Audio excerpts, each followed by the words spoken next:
سلام محصلین گرامی، به بخش سیومی هفته ما شما خوش آمدین. در این بخش ما شما راجع به خود مدرن کریپتوگرافی بحث میکنیم که مدرن کریپتوگرافی چی است و چگونه کار میکنه، در کجا استفاده میشه. ما شما مدرن کریپتوگرافی تایپ هایش میخوانیم و بخیر موضوعات مختلف است که در این لکچر سیومی بخیر کاور میکنیم. مدرن کریپتوگرافی چی معنی؟ ما شما کریپتوگرافی ها را دیدیم که در جاهای مختلف استفاده میشد. کریپتوگرافی در بخش معلومات استفاده میشد، بخش سیکرت مسیج استفاده میشد. اما او کلاسیک کریپتوگرافی، زمانی که مدرن کریپتوگرافی میگیم، هدف همی است که کامپیوتر چگونه کامیونیکیشن میکنه، چگونه یک کامپیوتر زمانی که مسیج فاروارد میکنه به شکل سکیور انجام میده. پس همیشه است که بعضی از کانسپت های مختلف است، بعضی از اساسات مختلف است. مثال ریاضیات است که نمبر تیوری است، کامپیوتیشنال کامپلکسیتی تیوری است، احتمالات است، خیلی متریکس است، خیلی تیوری های مختلف است که در ساختار مدرن کریپتوگرافی دست بالا داره. یعنی مدرن کریپتوگرافی امور راه و روش و چاره ای است که ما شما میتونیم که از روی از او با اساس از او در دنیای امروزی ما شما به شکل سکیور دیتا را ترانسفر بکنیم، به شکل سکیور و به شکل ما شما انتگریتی بیس دیتا را فاروارد بکنیم و خود را در اموجا یعنی سکیور جلوه بدیم. در مدرن کریپتوگرافی کاراکتریستیکایش اگه ما شما ببینیم با کلاسیک کریپتوگرافی شما فرقش میکنیم. مدرن کریپتوگرافی معمولا با اساس یا با بالای باینری بیت سیکونس کار میکنه. یعنی کارش با باینری است. باینری به این معنی با 0 و 1 است. هر دیتایی که ما شما در کامپیوتر داریم یا 0 است یا 1 است. ما شما تمام دیتای ما شما به شکل 0 و 1 ترانسفر میشه، باز ارسال میشه. اما زمانی که کلاسیک کریپتوگرافی میگیم، معمولا این با اساس ترادیشنال کاراکترها کار میکنه. یعنی لتر است و دیجیت دایرکتلی است.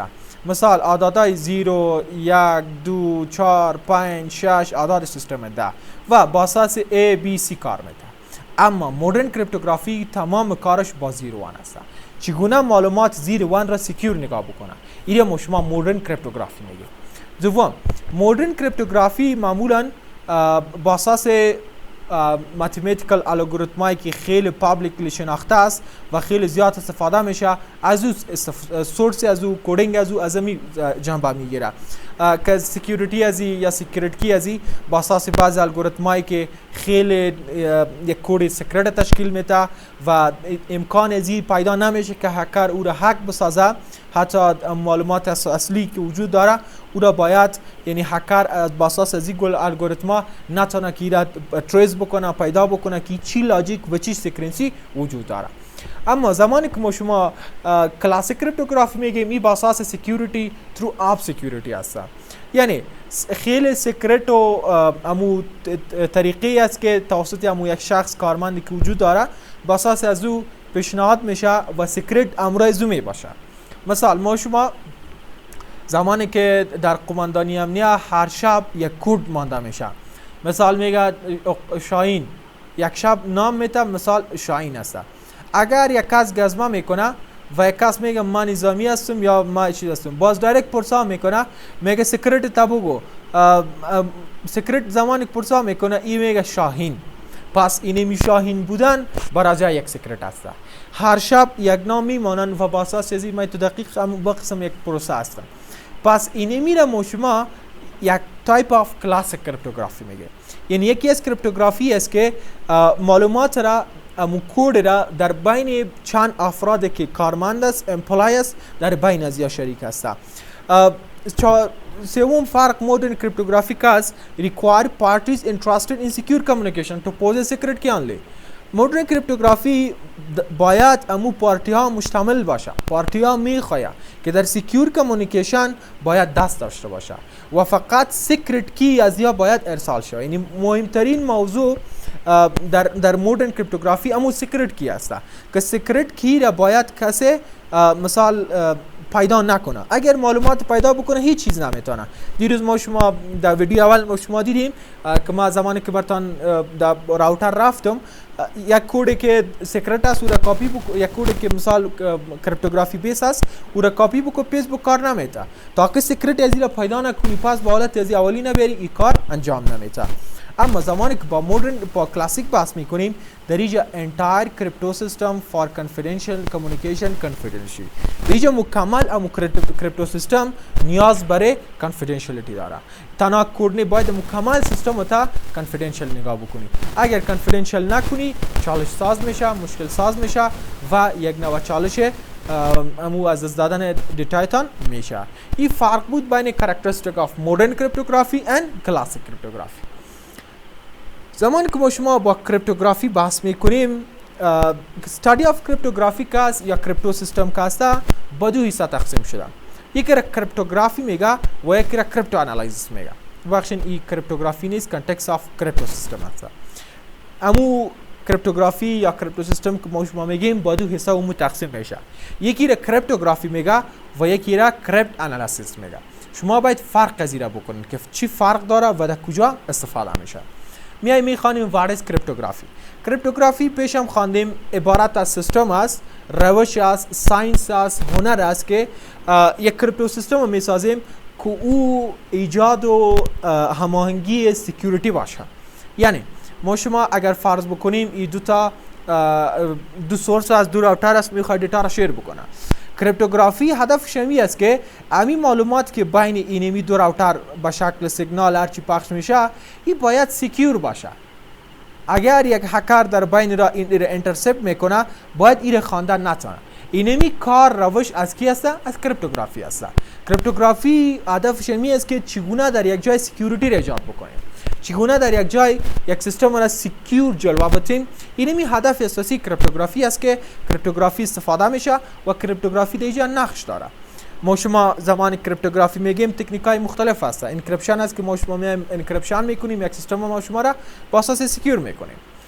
یعنی اصلا کریپتوگرافی با دیجیتال دیتا سر و کار داره و هدفش این است که چگونه یک مکانیزم بسازم، چگونه یکی از الگوریتمای بسازم که با اساس ماتماتیکال الگوریتما امو سیستم خدمات خدا به شکل سکیور ترانسفر بکنه.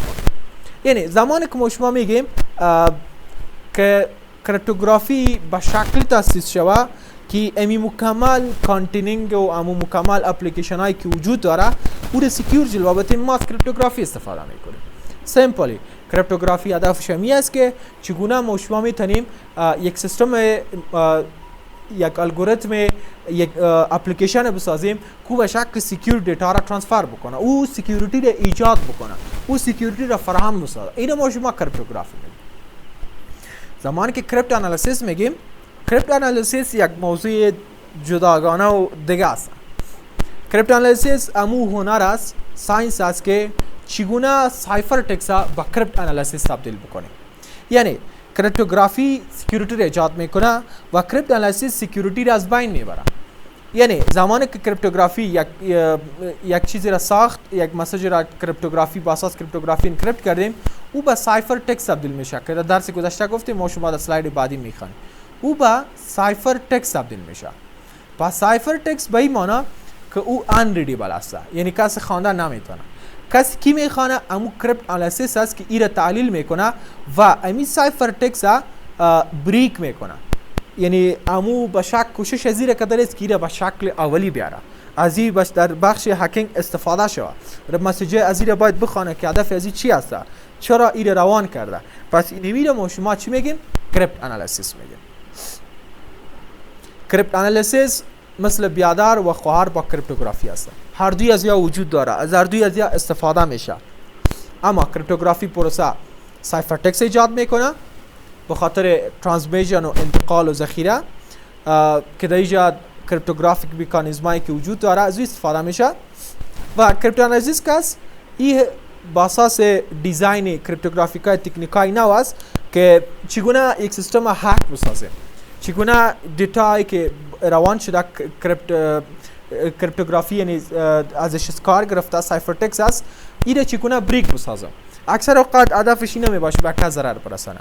اکثر اوقات از کریپت انالیسیس به خاطر تجربه و چک کردن سکیوریتی است که تا چه حد سکیوریتی وجود داره. آیا این معلومات که ما روان میکنیم امکان ازی داره که هک شوه یا نشوه. این زمانی که ما شما معلوم میکنیم از کریپت انالیسیس استفاده میکنیم. امیجی است که کریپت انالیسیس میآید و کار خدا و وظیفه خود دمیجا انجام میده. ما شما دیگه موضوعی که داریم سکیوریتی سرویسز آف کریپتوگرافی است. خود کریپتوگرافی کدام نوع خدمات را فراهم میکنه، روی زی بحث میکنیم. کریپتوگرافی هدفهای مختلف داره. یکی از اهداف اساسی امی است که چگونه معلومات به شکل سکیور فراهم بسازیم، چگونه معلومات به شکل سکیور جلوه بدیم، که 4 هدف اساسی داره که ما شما هر کدام از این میبینیم: confidentiality, integrity, authentication, non-repudiation. در بخش confidentiality ما شما یکی از خوانده بودیم که یکی از تکنیکایی که خیلی زیاد استفاده میشه او کریپتوگرافی است. کریپتوگرافی ما شما ایره میگیم که هر کسی که به این سیستم داخل میشه باید یوزرنیم پاسورد داشته باشه و یا از طریق امو چنل که میایه یا پاکت های زی روان میشه او باید به شکل سکیور باشه. پس اگر مثال اینمیجا یک یوزر وجود داره و یوزرنیم پاسورد خود میته، مثال یوزرنیم پاسورد خود میته، اگر این کریپتوگرافی نباشه در بین راه کس میایه ای را اکسس میکنه و ای را میخونه، پس به این سیستم دوباره اکسس پیدا میکنه و از روی ازی میتونه که سیستم ان کانفیدنشیال بسازه. پس یکی از هدف اساسی کریپتوگرافی می است که معلومات که امو یوزر که میخواد با سیستم انتراکت پیدا بکنه خود اتورایز جلوه بده، باید اینمی کانفیدنشیالیتی را مراعات بکنه و ایجاد بکنه. یعنی یوزرنیم پاسورد که برازی داده شده ایره باید به شکل بسازه که باید کس دیگه ایره خواندن نتونه. پس ایره کس دیگه خواندن نتونه یعنی از نام کس دیگه یوزر در سیستم داخل نشه، که اینی میره ما شما میگیم کانفیدنشیالیتی برای ما ایجاد میکنه. سیستم ما را در مقابل اتکایی که در مقابل ان اتورایز اکسس جلوگیری میکنه. دوم اینتگریتی است. اینتگریتی هدفش این است که چگونه زمانی که مثال بین دو شخص دیتا ترانسفر میشه، اینمی دیتا دیگه ترانسفر میشه، اگر این دیتا بازم با اساس چیز نباشه، کریپتوگرافی نداشته باشه، در بین را یک کس میتونه که این را کپچر بکنه و این را مکمل بخونه و حتی میتونه در این دیتا تغییر بیاره. پس اگر اینتگریتی ما شما میخوایم ایجاد بکنیم و این معلومات که روان میشه کریپتوگرافیک بیس باشه، یک کس این را کپچر میکنه اما این را خواندن نمیتونه، این را نمیفهمه، در این تغییر آوردن نمیتونه کی چی هست. پس اینمی اینتگریتی است که با اساس از این ما شما میتونیم که سیستم را مدیریت بکنیم. و اتنتیکیشن ما شما زمانی که میگیم یک کس را ایدنتیفای میکنیم که تو کی هستی. معلومات از این اگر ما شما ایدنتیفیکیشن میکنیم، معلومات از این است یا دیجیتال سایگنچر از او است، هر چیزی که مربوط یک اتنتیکیشن میشه، اگر به شکل عادی ای رستور بکنیم یا به شکل عادی نرمال بگیریم، خیلی مردم میتونن به زودی اتنتیکیشن پروسه ما را فک جلوه بده، خیلی ها میتونن که از این خدا بیرون بکشن. پس همین کریپتوگرافی است که نقش عمده را میتونه دیجا بررسی بکنه. نقش عمدهش همی است که میتونه که از طریق اتنتیکیشن کسایی که اتنتیکیت میشه دیتا از او باید به شکل کریپتوگرافیک بسازه تا کسی دیگه باید نتونه بخونه. مثلا که ما شما بیت کوین میگیم، ببینید بیت کوین دیگه چیز نداره، از کریپتوگرافی استفاده میکنه، یوزر اتنتیکیت میکنه که تو هم کسی هستی نیستی. پس از پروتکل‌های مختلف که اسایمتریک است، یک کی به تو داده میشه، یک کلی بر از او داده میشه، تا هر وقت می به سیستم اکسس میکنی باید او کلی‌ها با هم مچ بکنه که باز ما شما بخیر میخوانیم اتنتیکیشن صورت میگیره. و دوم نان ریپوتیشن، زمانی که یک کار انجام میدیم باید کس دیگه در او تغییر آوردن نتونه، یک کس دیگه او ریجکت کردن نمیتونه. اگر معلومات ما شما با اساس کریپتوگرافی باشه، سکیور باشه، یعنی معلومات ما شما در راه کس دیگه خواندن نتونه کی چی کار است، فانکشن از او را نفهمه، او را از او کدام مفهومی را نگیره، پس این نمیتونه او را کنسل بکنه. اینمی 4 فانکشن اساسی است که ما شما میتونیم با اساس سکیوریتی سرویس آف کریپتوگرافی ای را ایجاد بکنیم. دیگه ما شما کریپتو سیستم داریم. زمانی که ما شما کریپتوگرافی تکنیک ایمپلمنت میکنیم، در یک ساحه او را عملی میکنیم، میخوایم انفورمیشن سکیوریتی سرویسز فراهم بکنیم، ما شما یک کریپتو سیستم نیاز داریم. کریپتو سیستم ما شما برای سایفر سیستم هم میگیم، در شکل میبینیم که چه قسم مدل است و چه خصوصیات داره. بیاین اینی را کریپتو سیستم میگه. ببینید یک یوزر است، معلومات را ارسال میکنه، با کی ارسال میکنه؟ ریسیور او را اکسس میکنه. مثال ای احمد است و این هم محمود است. پس معلومات به شکل پلین تکست است. مثال A است، 1 است، 2 است. معلوماتی است که سیمپلی ساده نوشته است. اگر اینجا ببینین هکر هم وجود دارد. اگر اینا ما شما اموت روان بکنیم، هکر اینا میتونه بخونه. زمان که خان میتونه کل پلین تکست رو بکنه. ما امیده میگیم که کریپتو سیستم امیده میگه که نه، این معلومات باید کسی دیگه باید نخونه. پس میایه پلین تکست میایه زمان که ارسال میشه، پیش از اینکه در چینل بره یک انکریپشن الگوریتم اینجا کار خود انجام میده. انکریپشن الگوریتم این معلومات را انکریپت میسازه. انکریپتش به چه شکل است؟ هر تکنیک استفاده میکنه. فرض کن مثال تکنیک خیلی ساده A است، ایره با 4 کاراکتر بعدی بڑی تبدیل کرده.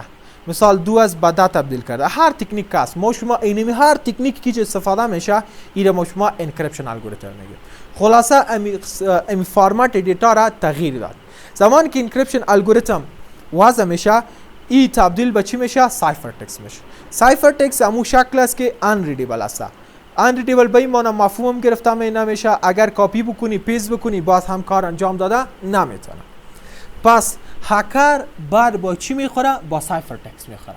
یعنی هکر زمانی که مواجه میشه با سایفر تکست مواجه میشه، نه با پلین تکست. زمانی که سایفر تکست مواجه میشه، ایره میخونه، از این مفهوم گرفته نمیشه.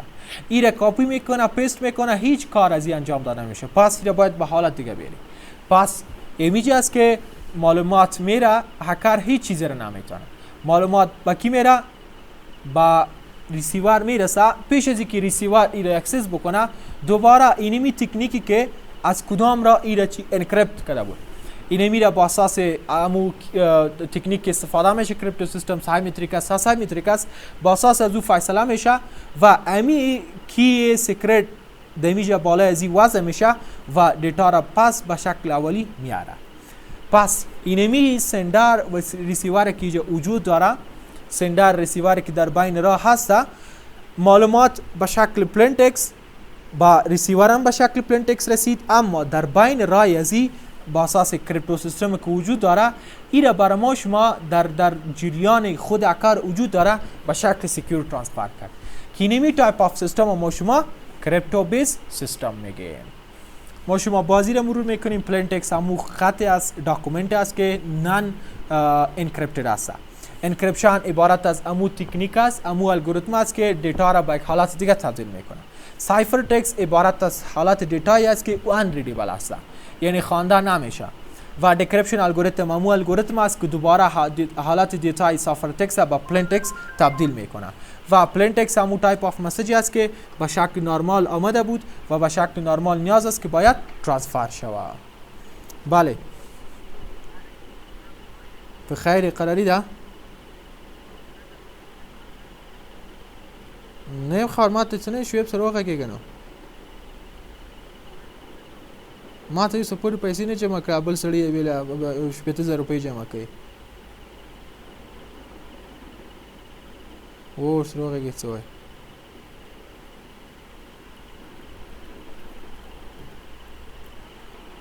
بله، وعلیکم السلام. خیر ډاکټر صاحب، خیر؟